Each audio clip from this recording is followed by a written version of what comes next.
So 10 minutes daw pala itong mga friends ha. Ang sasarap tingnan no. Tingnan nyo oh. Ayan guys yung sasakyan natin.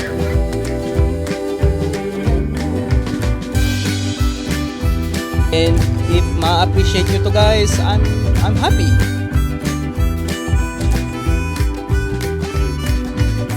Good morning mga friends, another day here in Shanghai, and today we are going to Zhujiaojiao Water Town. So ready na kami mga friends, ang oras is 10 o'clock and mag-ano na lang kami, magdididi na lang ulit kasi nga yun nga, convenient wise okay siya, tapos apat rin naman kami. Although okay din naman kasi lahat ng sinasuggest guys, mas mura nga daw talaga sa train. Pero 2 hours kasi yung train guys eh. So we just opted to go for taxi kasi yun nga, like what I said, nung nagsimula kami dito guys sa Shanghai, since apat nga kami o tatlo or apat kami, makakatip, as in hati-hati pa rin naman kami dun sa price nung nung Didi fare. Guys, ang babayaran namin ngayon is 187 daw dun sa apat. So okay na din, 'di ba? So let's go mga friends. This what tahimik. Gaga? Almost pa-ferams lang ang day off. Kami waiting. Mag-day off? Mag-stay. Mga friends, ang laki nung nabook namin sa sasakyan, no? 'Di ba? Hanggang sa likod. Si Angelica solo dun. Para din kaming merong private tour for 187 RMB, diba? So guys, kung gusto nyo pala ding i-book to sa Klook, pwede. So hanapin nyo lang yung Zhujiaojiao Water Town na activity. Post ko dito. Tapos gamitin nyo na rin yung Klook code ko, yung John Francis Klook, para makakuha kayo ng up to 10% discount, diba? Sayang din yun, pangkain din nyo yun. So ayun, book nyo na mga friends, mas okay din dun.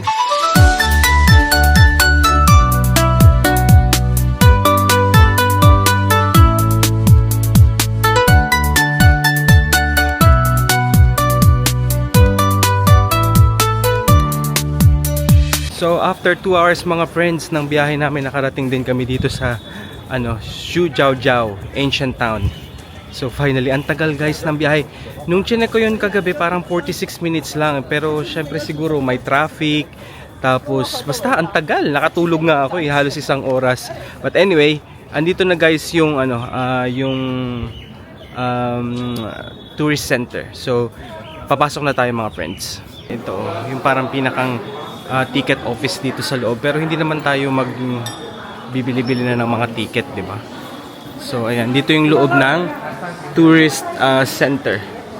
So ayan guys, Zhujiaojiao Ancient Town Scenic Area. So papasukin natin siya mga friends. So let's go.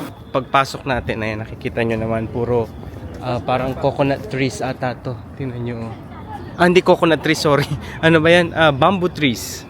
Yung mga napanood ko mga vlogs guys, hindi sila dito dumaan sa tourist center na to. So parang ibang gate yung mga pinasukan nila. So let's see na lang ano ba yung itong way na to para maipakita ko din sa inyo mga friends, di ba? Kasi usually hindi ito yung nakikita ko sa mga vlogs. Guys, may free gate lang naman dito. Libre lang ang pagpasok dito guys sa loob. Pero kung gusto nyong mag-boat, ibang yun, may ticket dyan na sa may loob. As per as per my review ng mga itinerary ba? Tama. Basta ni-review ko yun before pumunta dito. Tininan ko kung paano bibili ng ticket. May doon sa mismong boat entrance, doon ka bibili. Pakita ko sa inyo mga friends later. Pero for now, ayan, nakikita nyo naman, start na nung river dito sa may gilid na to. Ayan. Tapos papasok tayo guys sa loob.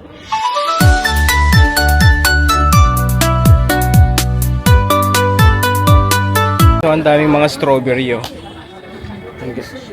So 25, 60, tapos 35 yung mga presyo. Ito parang white white strawberry. Tapos dito merong cotton candy. May mga restaurants din guys. So kung gusto niyo kumain, ito guys yung pagkain dyan 38 yung isda. Ang dami ring mga chains ng restaurant dito sa loob kapag nagugutom na kayo. So, ayan, mamili lang kayo dito. Ayan, ang dami naman ding option. Actually, mga friends, medyo madami ang tao ngayon. Since today is Saturday siguro kaya ganun. So, lahat na andito para mamasyal. May parang pa-bridge dyan. Ayan. Tapos nandito na guys, so wow, andyan na yung ilog. Oh. Dyan siguro tayo magbabangka-bangka. Pero bakit may parang paano doon? Oh? May pabula. Tapos ito pala guys yung yung map ng Zhujiajiao Ancient Town. Sa pinakang entrance pa lang talaga tayo. Ayan oh. So ito yung kabuuan niya. Yan mismo. Maglakad-lakad pa rin tayo. Uy, may ano ba to? May parang sikat ata to oh. Mukhang sikat tong tindahan na to kasi may parang paganyan oh. May parang reporter. Guys, ito yung gusto ko na oh. Tingnan nyo guys oh, yung pagkain. Fried sticky pork, grabe ang sarap mga friends. So 55 ang isa. Kasi alam ko guys, pinabalot yan dyan oh. Pero grabe yung mga taba guys oh. Pero ang sasarap tingnan oh. Tingnan nyo oh. Ayan siya. Ito pork na to. Paa pala. Ayan oh. Stewed pig pork, 45 ang presyo. Okay na rin, 45, 55. Ito medyo mas mahal ng konti. Yun guys, yun yung susubukan ko mamaya, yung pagkain na yun. Kasi nakikita ko yun sa vlog at takam na takam talaga ako nung nanonood pa lang ako. O yung pa lang ako, gumagawa pa lang ako ng itinerary ng China namin. So, itatry ko talaga yun. Ito yung ticket price. So, open siya from 8:30 to 5 p.m. Tapos, ito yung mga presyo mga friends. So, feel free to pause para maano nyo siya, makita nyo. So, ito yun. 200, meron 300, 6 people. Ito yung ticket center, guys. Makikita nyo agad siya, guys. Pagdating nyo dito sa, sa Zhujiajiao. So, ang binayaran namin, guys, is 200 RMB for 10 minutes ride sa boat. So, ayan na, guys, yung sasakyan natin. Pero solo lang tayo. Kung okay naman.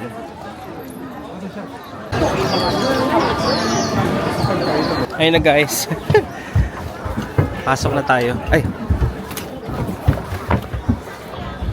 Ayan, binigyan lang ako ng ng life jacket. So ayun. Ayan ang mga friends. Sasakay na tayo. Ito, sa likod ata ang paharap nito, friend. Dito pala ang paharap. So, ayan mga friends. Ayan, may mga magandang picture spot guys dito sa na yan. Pumesto lang kayo dun sa may harap. Uy, ganun. Ba't kulay? Super fun na experience dito sa sa bangka-bangka namin. Chill lang. So, 10 minutes daw pala itong mga friends ha. Guys, punta kayo dito. It's giving. Ayun yung iconic guys na bridge. Pero hindi ko alam i-zoom to. Kayo na lang bahalang mag-imagine. With Beshi on the background. Okay, so, ang daming bangka dito. Ang ganda oh. Ang ganda ng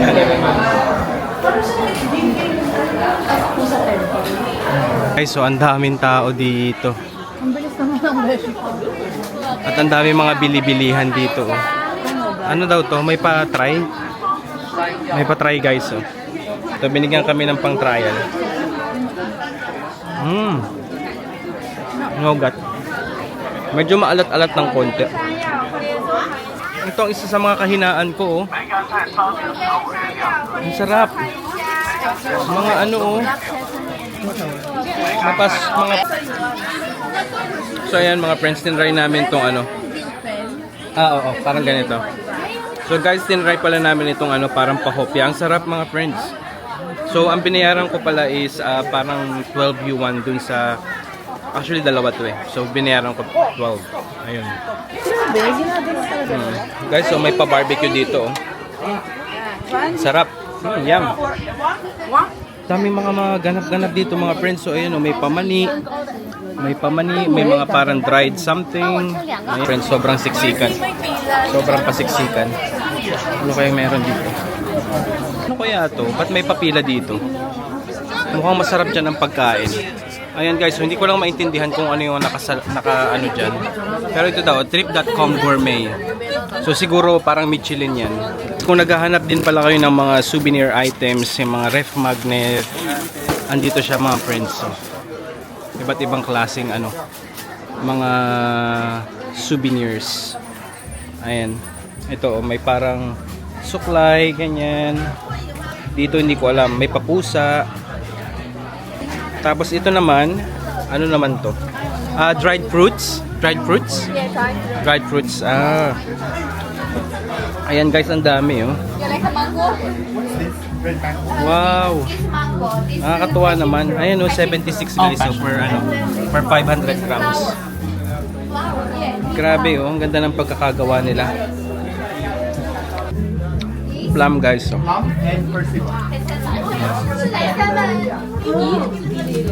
Ayan.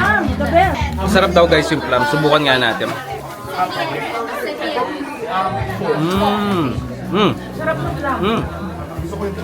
The best. Masarap mga friends. Guys, ito yung ano, orange. Oh. Kunyari may mga cafe kayo, pwede nyo gamitin yung pampatong. Sumisigaw na si Kuya. Parang ang sarap mga friends ito. Ito talaga yung gusto ko. Ano? Sarap ng pork ko. Grabe, ang sarap ng pagtingin ko pa lang. Sobrang sarap. Ang sarap mga friends. So hinati-hati na sa amin. Sabi ko kukuhanin ko lang yung isa pero hinati-hati na niya. Sobrang motherly naman itong sinano. Hi. Puntahan nyo dito, diba? Nakakatuwa oh. Ayun oh. Nakakatuwa sila dito mga friends. Niluluto doon ni mother. Nagbabalot siya doon sa loob. Kasi ito siya mga friends oh. Mukhang sikat tong stall na to kasi ayan oh, may mga parang mga nag-vlog ganyan oh. Meron pa sesame dito. Hindi ko alam kung anong tawag dyan, pero mukhang masarap din oh. So ayan, punta na tayo guys. Lakad-lakad pa tayo. Ito mga crabs, seashells. Ayan oh, seashell ng crab oh. Tapos guys oh, ay wow, chili sauce. Grabe. Ito oh, fresh nilang ginagawa yung chili oh. Wow. Sobrang dami ng mga tao mga friends. Hindi ko masyadong ma-scan lahat ng mga store kasi siksikan. At saka ang hirap gumalaw. Meron tanghulo mga friends. Tapos guys, meron din palang lock-in. Ayan oh, pwede kayong magkapi-kapil dyan pag gusto nyo mga friends. Ayan. Kasi ito may mga shops pa pala dito oh. Oh, ang laki pala talaga nito oh. May McDonald's pa dun. Guys, may nabasa akong review about dyan sa Nike Shoe. Masarap daw dyan yung parang milk tea nila. So isubukan natin mga friends. Ayan guys, yung pinakang loob. Asa na yung parang, meron kasi sinasabi na parang tama bang dito yun? Asa kaya ang menu nila mga friends? So guys, ito yung bibilhin ko. So tatanong ko na lang din sa counter. So ayan. 22 yuan guys yung bill nung drink. So ito siya guys, puntahan nyo. Actually si JM yung nag-ano niyan eh, nag-recommend. Napanood ko rin lang sa vlog niya. Guys, subukan na natin yung tinry ni JM dito.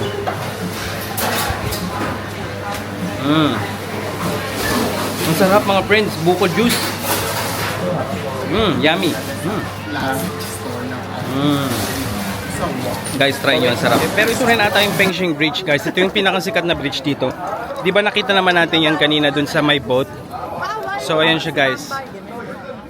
Ang ganda oh. Nasa top of the bridge na tayo. Ayan ang kanyang kaitsurahan mga friends with the boat. Ang daming tao mga friends, hindi ko maganda naman siya kaso talagang siksikan lang, ang daming tao oh. Ayan oh. Maganda ka sa tourist. Kaya nga eh. 'Di ba? As in talagang ang bagal ng lakad natin dito paakyat kasi nga siksikan ng tao. Ayan guys, kumain lang muna kami. Ano to, fish? Chicken strips pala yan mga friends. Fish and pork. So ayan mga friends, gabi na. So papunta kami guys ngayon sa River Cruise. Sorry, humihingal ako kasi humiwalay ako sa kanila kasi may pinuntahan ako na shop. Sorry, medyo maingay yata. So ayun guys, try kong humabol pero hopefully umabot ako. Andito naman ako sa Pier 2. Ayan tatawid na lang ako mga friends. So hopefully umabot ako. 7:30 daw yung boarding eh. Sobrang haba ng pila oh. Ayan. Hanggang dun pa sa labas. Grabe. Jam pack. So papasok tayo guys dyan sa loob na yan oh. Tapos may parang x-ray ako nakikita sa loob. So ayan, nagpapapasok na. So success tayo mga friends. Sumakses tayo ngayon for today's video. So nakaabot tayo. Ay grabe. Grabe yung tinakbo kong mga friends. Pero okay naman, sulit. At nakaabot tayo. Ano nangyayari? Friend, kausapin mo si ate. May challenge kami. May challenge kami sa'yo. Kanino? Kausapin mo yung natakbo si ate. Anong gagawin natin? Sabi, Guys, grabe kagulo na dito oh. Tingnan nyo oh. Tapos si Jess nasungitan daw. Nag-roll eyes ay. Nag-roll eyes daw si ate kay Jess. Sabagay, hindi na naman natin sila masisi nga kasi sobrang busy nga, di ba? Grabing daming tao mga friends oh. Ayan oh, tingnan nyo oh. Kagulo na. So saan na tayo? Ayan guys. So boarding na tayo. Ayan na, papakita lang yung ticket. Yeah, ticket. Oh, doon daw. Ayan. Doon daw ang ticket. So ayun guys, nag-mic na ako para marinig nyo ako ng mabuti. So 4 kami. Oh, let's go. Ayan na. Oh, kagulo. Grabe guys. Takbo tayo. Grabe, tingnan nyo mga friends. So ang daming mga tao oh. Ayan, takbo tayo. Angelica, kaya natin to. Iwanan nyo kami. for today's speech. Bakit? Una, ang traffic. Oo nga friend, grabe ang traffic. Naglakad kayo papunta dito? Hindi, saglit lang naman. Ako 5 minutes walk. Then tapos sa Ayan. pagbaba, hinanap pa namin. So ayan guys, nabook pala namin ito sa Klook. At syempre, alam nyo na yan, kung magbubook kayo ng mga activities, pag nasa ibang bansa kayo at gusto nyo makakuha ng discount, well, use John Francis Klook. Ayan, pakita ko sa inyo guys dito sa baba. At makakakuha kayo ng up to 10% discount, di ba? At yung 10% na discount na yun ay magagamit ko na pambili ng mga pagkain at pamasahe. Ayan pala yung ticket natin mga friends. Ito yung pangalan ng tour. The Huangpo River. Oh sorry, hindi nagpo-focus. Focus yan. Huangpo River Tours. So guys, ayan, nagkakagulo na. Hindi na nagkaintindihan ng pila. So boarding na kami ngayon guys at 7:30 PM. Ayan na mga friends. Finally, nakalagpas na tayo dun sa pila. Andito na yung barko rin natin. Wala saan ko na ilagay yung ticket ko. Ayan siya guys, so let's go. Grabe mga friends, nagtutula ka na. As in, parang akala mo nagwawala na yung mga tao. Siguro dahil sa spot. Pero syempre, be nice kasi mukhang magi-stampede na kami dun kanina eh. Di ba? So ayan guys, yung sasakyan natin. Mary Star Bond Cruise. Malaki naman siya oh. 'Di ba? Pero bakit sila ayan oh, tingnan niyo oh, nagtatakbuhan ng mga bata. Ayun na guys, finally nakapasok na tayo sa loob. Ang ganda naman sa loob. Grabe. Ang linis oh, para tayong wala sa loob ng barko. Ang ganda rin ng ilaw, hagdan. Ayan guys oh. Ay, hanggang parang 3rd floor pala siya. Wait lang, settle lang kami mga friends ha. Pakita ko sa inyo pag naandun na tayo sa taas. Ayan na guys, andito na kami sa loob. Nagpa-VIP na kami. Ano lang naman, 100 yuan lang naman. Sige na. Tingnan nyo naman guys dun sa taas. Oh, grabe, kung makikipagsiksikan tayo dun, wala na tayong pwesto. At least dito, ayan guys oh. Tayo lang, 'di ba? Solong-solo natin. Ayan ang view to start with mga friends. Let's enjoy the ride.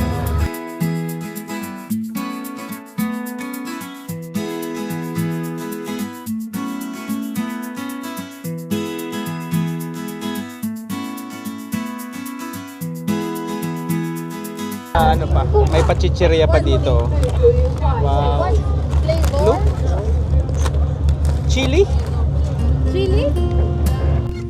guys, so this is the finale of our trip. So,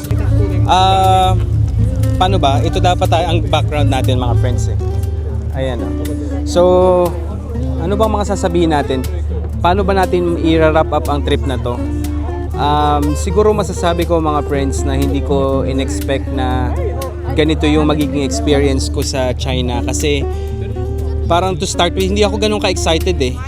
Kasi parang sabi ko, ay China, parang 'di ba alam nyo naman ang pakita ko daw muna to, wait lang guys. Ayan, tinuro lang ni Angelica, ayan. Ayan yung tallest building guys dito sa Shanghai. Anyway, tuloy natin ang kwento. So ayun mga friends, 'di ba, parang hindi ako ganun ka-excited to start with kasi parang alam nyo naman yung issue natin mga Pilipino sa China, 'di ba? Pero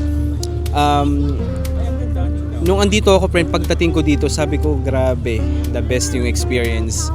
Food, transportation, even the people guys, kasi di ba nakapunta na rin ako ng Hong Kong before, and sobrang opposite nung ano nila, sobrang opposite ng ugali, as in napaka-approachable, as in they go beyond. Pag meron nagtatanong kami, as in talagang itinuturo nila, kahit yung syempre may language barrier, pero still as in talagang ini-explain nila at ituturo talaga sa iyo kung ano, parang Japanese yung nakikita ko yung ugali nila, parang mga Japanese na yun nga, even though there's a communication barrier, as in talagang itatry nila to let you understand things. Kahit sa mga shop guys, as in parang yung mga nanay-nanay kanina dun sa binilhan ko na shop, as in talagang parang ito talaga dapat ganito, as in nagbibigay pa sila ng advice, ganun. So ayun, as in talagang parang ang masasabi ko is I highly recommend China as your destination trip, not just in 2026 but in the future as well. Kasi ano talaga, it's a great experience, I would say. Kasi alam naman natin na ang Japan ngayon is medyo nagiging overcrowded na, kasi syempre parang that's the most popular destination at the moment. Pero ang China, ito pa lang siya, parang pa-boom pa lang. At napuntahan na natin even before ma-discover ng mga tao na ganito pala ang China. And I hope na yung vlog series natin for this trip naging eye-opener para sa lahat na okay pala ang China. At pupuntahan ko ang China kasi maganda siya. And hindi ko man naipakita lahat sa inyo guys kung ano yung mga pangyayari dito sa trip na to, pero it's for you to discover. And kung mai-vlog nyo din at may i-share nyo sa lahat, mas okay, di ba? So ayan, busy lang ang ating mga friends guys na mag picture. Medyo cloudy ng konti pero kita pa rin, di ba yan yung Oriental Pearl Tower? Ayan. Try kong interviewin ng ating mga ka-friends guys kung anong masasabi nila sa Shanghai trip pagkatapos nilang mag-picture. So ayan mga friends, mag-interview na tayo. Anong masasabi mo sa trip na ito? 各位游客，大家好，上下楼梯时，请您扶好扶 Pagkatapos 手。 ng amazing rain, give nyo talaga yung mga countries a chance. Charot. Kasi China, nasa list ko yan ng must visit. Pero tingnan nyo, ang Shanghai, there's so many things na i-offer. So punta na kayo dito. 有需要的游客可以前往2楼大厅。 Ikaw naman dyan, ano masasabi mo sa trip na to? First and foremost, exhausting, as always. Exhausting. Sa lahat ng trip ko, napagod ako. But it's all worth it. So, siguro, I think, if you want to travel, best time to do it is now. Because every time na sinasabi mo na, oh, I have tomorrow, I have the next week, I have the next month, pinopospone mo na pinopospone, you postpone happiness as well. So, siguro, ayun, enjoy life. And, ayun, alisin ang mga prejudices sa mga countries na tingin natin we won't enjoy. Kasi, ito, sobrang ganda. Ayun lang. Challenging to start with because nawala ang aking luggage, pero it's worth it kasi ang saya. Sa tulad nga sabi ni Angelica, it's least priority namin na punta ng China. But here we are and we enjoyed it so much. 祝您旅途愉 And 快，谢谢。 ay, may pa-drinks. Sheshe. Sheshe. Ay, ang ingay pala, friend. Ang ingay. But yeah, like to sum it up, to, to sum it up, it's really fun. Hindi, gawin mo example yung jacket mo. Yes, because Lost hope. yeah, I lost hope na to begin with kasi ang hirap makahanap. Talagang hard work. And nung may nakita lang kami sa shop, medyo malayo nga lang siya from the city. So, we grabbed the opportunity. Me and John bought it. Unfortunately, medium size is not meant to be, so Franz wasn't able to buy one. And Angelica has the new version. Pero, hard work talaga, as in parang nag-amazing race kami this time. Pero I love my new Adidas. Eh, parang if you're waiting to travel nga, sabi ni John, huwag niyong antayin na pag-retired na kayo. Because one day, hindi nyo naman magagawa lahat nga. Alam kong importante mag-save ng money, pero what about your experience? Paano pag umupo ka na dun sa rocking chair mo few years from now, tapos wala kang makukwento sa mga apo mo? Kasi all you did is You're work. not only Also, if you're worried about, oh, I don't have any savings, I don't have investment, well, this is one of the best investment. You invest on your life, you invest on your happiness, and you invest on experiences. Yun lang. So to sum it up, guys, I really had fun with the friends as well, of course. Parang hindi ko naman magagawa tong magagawang trip din na to without the full effort of my friends and the friends, 'di ba? Kasama natin yan sa ating pang-araw-araw na pagbabiyahe, 'di ba? Hindi man tayo makilala para sa vlogging era na to or sa content creator. I know that I will make difference by making this vlog and recording every moments na magkakasama kami because to be honest, this is for us. Para sa mga kaibigan ko to, kaya ginagawa ko yung pagbi-video. And if ma-appreciate nyo to, guys, I'm happy na makatulong din ako sa inyo at hopefully mapaligaya rin namin kayo, 'di ba, sa mga kakalugan ng mga kaibigan ko, 'di ba? So I am sharing our experience to you,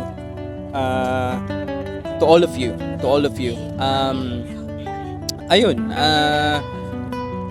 ito nga parang like what I said before na itong pagka-capture ko ng moments is for us, for the four of us kasi kami yung talagang mga travel buddies since 5 years ago. So, ang dami kong na-miss out ng mga travel namin kasi hindi ko bini-video, wala kaming mga documentation like this. So, I think itong pagbili ko ng camera at saka yung pag-effort ko ng pag-capture ng moment is I think it's worth it kasi we will all remember it as friends, 'di ba? Na we will all look back for this moment and even for myself as well na pag napanood ko to in the future, ayun, I know na naging masaya kami dito sa trip na to. And ayun, 'di ba? So, kung kayo din guys, kung may pagkakataon kayong magbiyahe, gawin nyo. It doesn't mean naman na hindi naman kailangan na maging magarbo yung pagbabiyahe. Kami ayun, nagtitipid rin kami. As in talagang budgeted rin kami. So, ayun nga mga friends. I highly recommend ang China. Parang if we want to experience something and medyo pricey and if we know na worth it yon, go. Pero most of the time nasa budget side rin kami. So ayun, thank you mga friends and I hope na sa next travel namin kasama pa rin namin kayo at manunood kayo. So ayun lang.